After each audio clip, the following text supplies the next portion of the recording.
जाते हैं गुड़िया गुड़िया की तरह। मतलब उनको सवाल पूछना, मतलब पूछना चाहते हैं, पूछ नहीं पाते हैं, संकोच रहता है, डर लगता है, एक भय रहता है, इसलिए वो कभी पूछ नहीं पाते हैं। तो वो भी 15 साल का जो लड़का था वैसा ही था।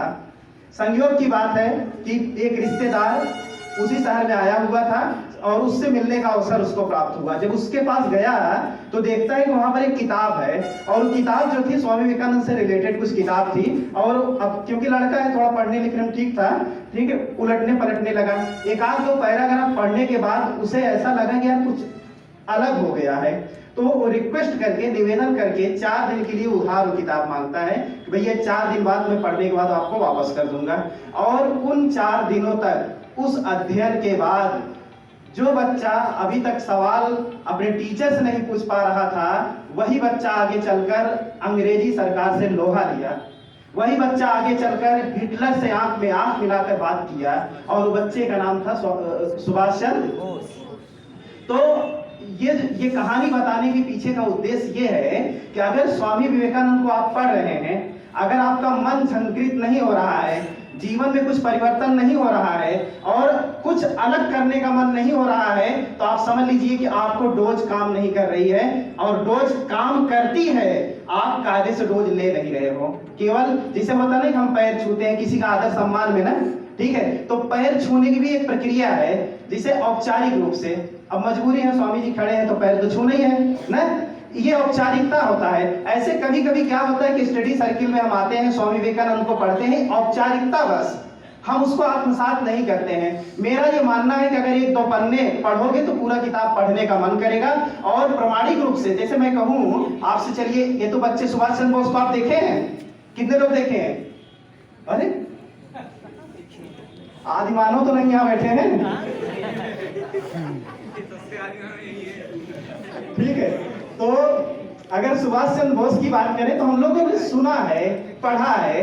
और अगर मैं आपसे पूछूं कि अच्छा कोई उदाहरण बताओ कि जिसने स्वामी विवेकानंद को पढ़ा हो उसका जीवन बदल गया हो, इसका मतलब है, देखिए मैं फिर से मैं पूछ रहा हूं, जिसने स्वामी विवेकानंद को पढ़ा हो और उसके जीवन में काफी परिवर्तन आया हो, क्या आप ऐसे व्यक्ति को, ऐसे नर नारी, महिला पुरुष, छात्र छात्राएं, किसी को देखे हैं अपने जीवन में? अगर देखे हैं हाथ उठाए, कितने लोग देखे हैं? खड़े हो जाए अपनी जगह। 28 साल से कम वाले खड़े होंगे। चलिए, लग रहा है आप लोग अपना आईना नहीं, मतलब चेहरा नहीं देखते हैं शीशे में, ठीक है, नहीं तो आप सारे लोग कहते हैं हाँ हम देखे हैं। या तो ये हो सकता है, दूसरी बात ये हो सकता है कि आपने स्वामी विवेकानंद को पढ़ा नहीं है। और मुझे बड़ा कष्ट हो रहा है कि स्टडी सर्किल के काफी छात्र, काफी यहाँ पर युवा लोग बैठे हैं, वो हाथ नहीं उठाए। इसका मतलब आपको असर नहीं किया होगा। असर तो करता है। अब मेरी एक तो अगर नहीं देखे हैं तो आज मुझे देख लीजिए। अच्छा ये बताइए कितने लोग ऐसे हैं, 28 साल से कम वाले बताएंगे, जिनका हाई स्कूल में परसेंटेज 50% से कम है? अरे कोई नहीं। चलिए 2 लोग, मेरा भी कम है। मैं भी हाथ उठा रहा हूं, इसलिए उठा रहा हूं कि मैं 47.5% से हाई स्कूल पास हूं। और आप ये समझ लीजिए कि हाई स्कूल इंटर पास होने के बाद भी 3-4 साल तक मैं जानता ही नहीं था कि कौन स्वामी विवेकानंद है और कौन दयानंद सरस्वती है। इतना कम नॉलेज था। और मैं क्या हूं आज? असिस्टेंट प्रोफेसर, ऑल इंडिया 3री रैंक। अच्छा अब एक बात तो अब सुनिए, यहाँ मैं स्टडी सर्किल में आने लगा, उसके पहले मैं अपने लॉज में जहां पर भी रहता था, मेरा एक ही नाम था, मतलब कि बहुत सोता है, दिन रात सोता है, ठीक है। और मैं सोने का रिकॉर्ड भी बनाया हूँ। आप समझ लीजिए कि एक बार तो ऐसा हुआ कि मैं ऐसे मतलब रोटी बनाते बनाते सो गया, ठीक है। मतलब एक रोटी बचा था तो बिस्तर लगा, तो मैं सोचा थोड़ा लेट कर बना लूं आराम से, ठीक, उसी में मुझे नींद आ गई। तो मतलब सोने में मैं इतना विख्यात और प्रख्यात था। तो ऐसे लोग कैसे सफलता पा सकते? नहीं पा सकते ना, कतई नहीं पा सकते हैं। आप सोचिए कि 47.5% वाला जब स्वामी जी के बारे में थोड़ा बहुत जानकारी हासिल किया तो परीक्षाएं तो निकाला ही निकाला, ठीक है। और हमारे पढ़ाए हुए कम से कम 150 बच्चे आज JRF हैं या उसकी उतनी फेलोशिप पा रहे हैं। और दर्जनों MBBS छात्र होंगे, न जाने कितने IIT में होंगे, मेरे पास कोई डेटा नहीं है, मैं अनुमानतः बता रहा हूं। और 2-4 बच्चे इजराइल और जर्मनी में भी हैं। और आप जान रहे हैं मैं कब स्वामी विवेकानंद को पाया? आप तो अभी पा गए। यहाँ हाई स्कूल वाले कितने हैं? अच्छा, ये दोनों तो खूब बात किए हैं। ये ऐसा होता है ना कि मैं खुद यहाँ पर, आप समझिए अभी कल ही एक लड़के से मेरी मुलाकात हुई, बहुत फ्रस्ट्रेट था, बहुत परेशान था, और मैं न जाने कितनी बार यहाँ पर लाया हूँ, छोड़ा हूँ, फिर भाग गया। तो कैसे असर करेगा? नहीं असर करेगा ना। आप अगर यहाँ पर 1 साल का समय देंगे तो हम गारंटी के साथ दे रहे हैं कि 10 साल आपका संवर जाएगा। उसके बाद आपकी मर्जी, 10 साल में तो सब कुछ हो जाएगा ना, नौकरी भी पा जाएंगे, सफलता भी मिल जाएगी, शादी भी हो जाएगा, विवाह भी हो जाएगा, आगे भी हो सकता है। ठीक है, कहने का मतलब यह है कि 1 साल आपको समय देना है, आपका जीवन संवर जाएगा। आप समझिए कि जिस समय स्वामी विवेकानंद का प्रादुर्भाव हमारे देश में होता है, उस काल परिस्थिति का आप थोड़ा सा आप कल्पना करिए। मैकाले शिक्षा पद्धति हावी हो गई थी, जितने भी महाविद्यालय, विद्यालय, आश्रम सब कुछ बंद हो चुके थे, और ये देश अनपढ़ जाहिलों का देश बन चुका था, जिनको लिखना पढ़ना नहीं आता था, यानी पढ़ाई पूरी तरह से चौपट। दूसरी बात ये थी, राजे रजवाड़े जितने उस समय थे, अधिकतर या तो अंग्रेजों के चाटुकार हो गए थे, या तो निष्क्रिय हो गए थे, या तो खत्म हो चुके थे। यानी हमारा शासन तंत्र भी पूरी तरह से कामयाब नहीं था। जितनी भी हमारी आबादी थी, तमाम तरह की बीमारियां उस समय आती थी, और अकाल ग्रस्त हो जाते थे, न जाने कितने लोग भूखमरी के शिकार हो जाते थे, मर जाते थे, दवा नहीं मिलती थी। और कपड़ा तो मेरे बचपन की बात है, मैं बहुत लोगों को देखा हूं कि जो आधे कपड़े, मतलब कि केवल नीचे वाला तन उनका ढका रहता था, ऊपर वैसे खुले खुले खेत में काम करते थे। अब थोड़ा सा मैं देखता हूं सबके पास कपड़ा है। तो उस समय सोचिए क्या स्थिति रही होगी, बहुत विकराल रही होगी ना। गरीबी चरम पे रही थी। उस समय स्वामी विवेकानंद का प्रादुर्भाव होता है। उस समय जो लोग क्रांतिकारी थे, सबका अपना अपना उद्देश्य था। कोई सोचता था कि हमें विधानसभा में बैठने के मिल जाए, कोई सोचता था कि हम कांग्रेस का अध्यक्ष बन जाए, न तरह तरह की बातें थी। कोई रानी लक्ष्मीबाई लड़ी हैं तो पूरे देश के लिए थोड़ी ना लड़ी हैं, वो एक प्रांत के लिए लड़ी हैं। तो जितने भी ढेर लोग थे क्रांतिकारी, वो सीमित उनका दायरा था। लेकिन स्वामी जी के आने के बाद जितने भी क्रांतिकारी का उदय हुआ है, सबका असीमित दायरा रहा, पूरब से पश्चिम तक और उत्तर से दक्षिण तक सोचते थे। उसके पीछे कारण था कि क्योंकि स्वामी जी जो मंत्र देते थे, और वो मंत्र जब वो युवा लोग पढ़ते थे, तो वही अपने आप में शिक्षक थे, वही अपने आप में दूसरों को पढ़ाते भी थे और खुद भी आत्मसात करते थे। और नतीजा ये रहा कि देखिए, इतिहास तो केवल बाल गंगाधर तिलक की हो गई, या हम मान लीजिए महात्मा गांधी हो गए, सुभाष चंद्र बोस, ऐसे तमाम क्रांतिकारियों को लिखी गई। क्या सबका इतिहास लिखा गया? सबके बारे में तो कोई जानकारी नहीं है ना। अब जिसे इतने प्रांगण में यहाँ पर बैठे हैं, मान लीजिए मैं असिस्टेंट प्रोफेसर हूँ, मेरे बारे में थोड़ा सा जानकारी हो रही है कि मैं स्वामी विवेकानंद को पढ़ा हूँ, गढ़ा हूँ, मानता हूँ, लेकिन यहाँ पर भी बहुत ढेर सारे वॉलंटियर हैं जो हमसे भी ज्यादा आत्मसात करते हैं, उनके बारे में चर्चा नहीं हो रही है। तो यही दौर था उस समय। स्वामी विवेकानंद के आने के बाद देश के जितने भी नौजवान थे, जो भी थोड़ा बहुत पढ़ना लिखना जानते थे, सब ने स्वामी विवेकानंद के बारे में कुछ न कुछ पढ़ा लिखा है, और सब ये बताते हैं कि स्वामी विवेकानंद को पढ़ने के बाद परिवर्तन आया है। और जो परिवर्तन आया है उसका नतीजा आज आपके सामने है। आप स्वतंत्र रूप से यहाँ पर बैठे हैं। उस समय महिलाएं तो पर्दा हमेशा किए रहती थी, घर से बाहर नहीं निकलती हैं। आज तो देखिए हमारे बीच बैठकर बाकायदे संवाद कर रही हैं, अच्छा वक्तव्य दे रही हैं। ये परिवर्तन आया है। यही नहीं, आप पूरे संसार में, बाल गंगाधर तिलक साहब कहते हैं कि शंकराचार्य महाराज जब थे 1200 साल पहले, जैसे उन्होंने पूरे देश में उत्तर से दक्षिण, पूरब से पश्चिम तक भारतीय संस्कृति या भारतीय जो मेधा है उसको जागृत किया, स्वामी विवेकानंद ने भी वही काम किया और उनसे आगे बढ़कर किया। इन्होंने पूरे विश्व में जो है, विश्व पटल पर जाकर भारतीय संस्कृति, भारतीय जो विधा है, भारतीय जो मेधा है, उससे परिचित कराया। यही नहीं, अब ये बहुत ढेर सारी बातें, 3 और बातें मैं बता दे रहा हूँ, वही बताकर मैं अपनी वाणी को विराम दे दूंगा। देखिए, वो जो 3 बातें हैं, जैसे मैं देखता हूँ, क्योंकि मैं शिक्षक हूँ, तो हमेशा मुझे ऐसे लोग मिलते रहते हैं, अरे सर जी पढ़ रहे हैं, समझ नहीं आ रहा है, कहा करें, 3-4 बार से एग्जाम दे रहे हैं, कुछ हो नहीं पा रहा है। ठीक है, बहुत ढेर सारे लोग तो एज ओवर हो गया है, उनके पास कोई भी मतलब अब आगे ये नहीं समझ में आता वो अब करें क्या, कैसे अपने घर परिवार को चलाएं। तो वहां पर स्वामी जी का मतलब ये अकस्मात आ ही जाता है उनको बताते वक्त। तो वही चीज मैं सोच रहा हूँ, जैसे एक होता है कंफ्यूजन, हमारे जीवन में हमेशा क्या होता है, कंफ्यूजन, हम समझ नहीं पाते क्या सही है और क्या। तो वहां पर स्वामी जी कौन सा मंत्र देते हैं उसके बारे में बताऊंगा। दूसरा डिप्रेशन, डिप्रेशन से कैसे आप बचेंगे उसके बारे में। और देखिए कंफ्यूजन, तो स्वामी जी एक चीज कहते हैं, मुझे मतलब वो चीज बहुत प्रभावित की है, मैं जब भी पढ़ा था उस समय, कि उन्होंने कहा था कि जब किसी बात को लेकर हाँ और ना में लड़ाई चलने लगे तो हमेशा ना की बात मानना, कभी नुकसान में नहीं जाओगे। ध्यान से सुनिएगा, जब कभी किसी बात को लेकर हाँ या ना में लड़ाई चलने लगे तो किस बात को मानना है। उदाहरण के लिए जैसे मैं आ रहा हूं, ठीक है, अब चाट का दुकान लगा है, तो वहां हाँ ना का लड़ाई इसलिए चलता है, जेब में पैसे कम है, सब्जी ले के लिए चाट की दुकान, ये भी महक रहा है, अच्छा लग रहा है ना। तो अगर आप हाँ का पालन करेंगे तो नुकसान में जाएंगे, ना का पालन करेंगे तो ठीक है। ऐसे हर जगह द्वंद्व है। मैं एक उदाहरण दे रहा हूं, हर बातें आपसे नहीं शेयर कर सकता हूं। आपके जीवन काल में हर क्षण हाँ और ना के बीच लड़ाई चलती है।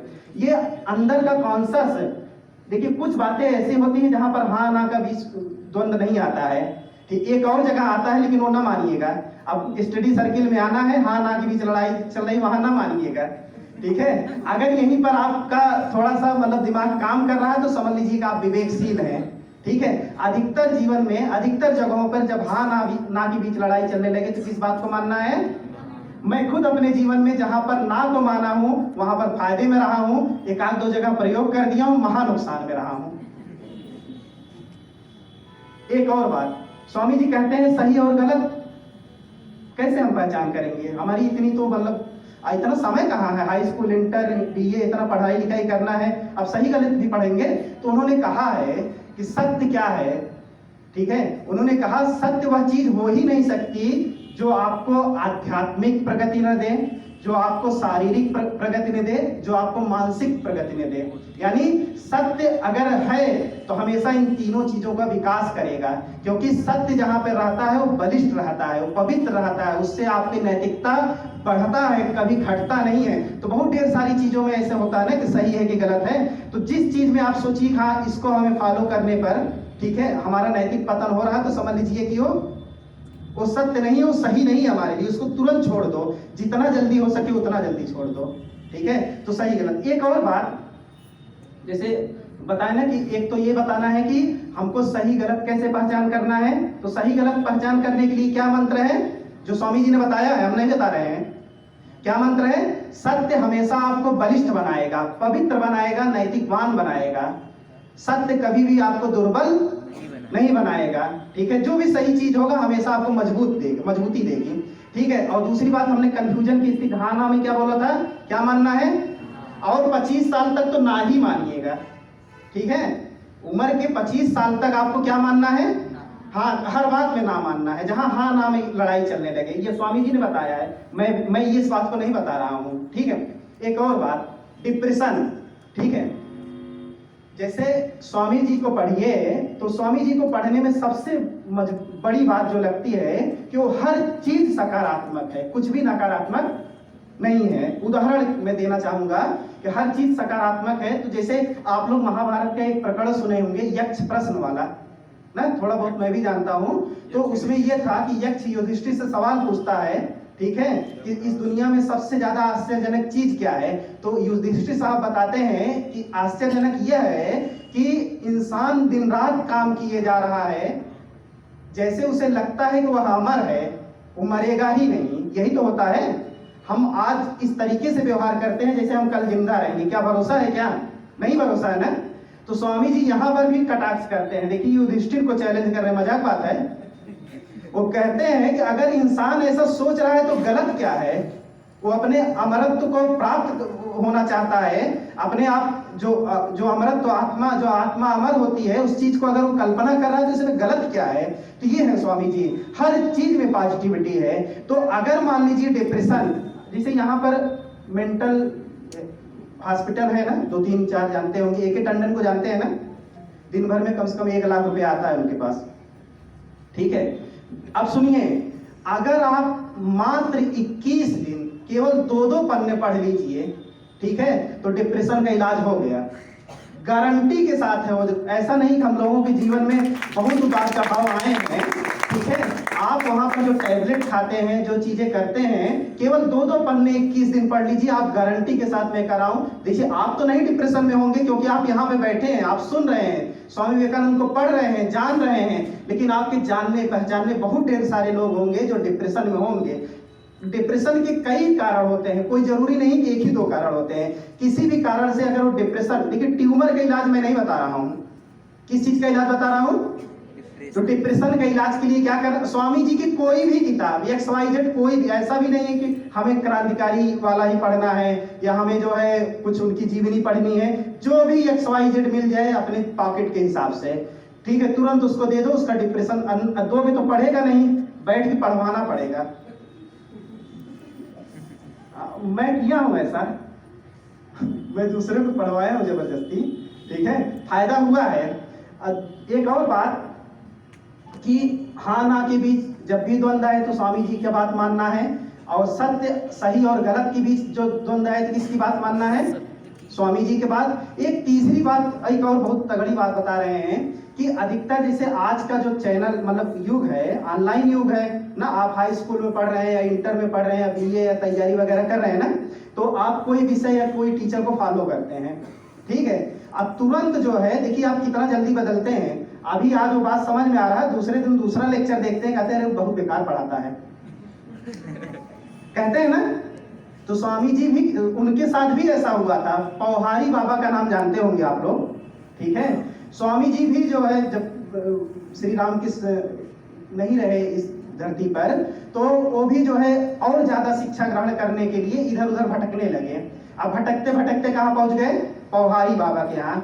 21 दिन तक लगातार जो है सपने में आते रहे रामकृष्ण देव जी, ठीक है। और 21 दिन बाद उनको ये ज्ञान हुआ कि हम फालतू ही यहाँ पड़े हैं, हमें एक ही गुरु को मानना है अगर सफल होना है, चाहे सही हो चाहे गलत। देखिए सही गलत का निर्णय आप कर सकते हैं, क्योंकि उसके लिए पहले ही बता दिए सत्य की कसौटी क्या है, हमें एक ही टीचर को फॉलो करना है। अगर हम 4-4, 5-5 टीचर फॉलो करेंगे तो आप यूट्यूबर बन सकते हैं, लेकिन कभी सफल नहीं हो सकते हैं।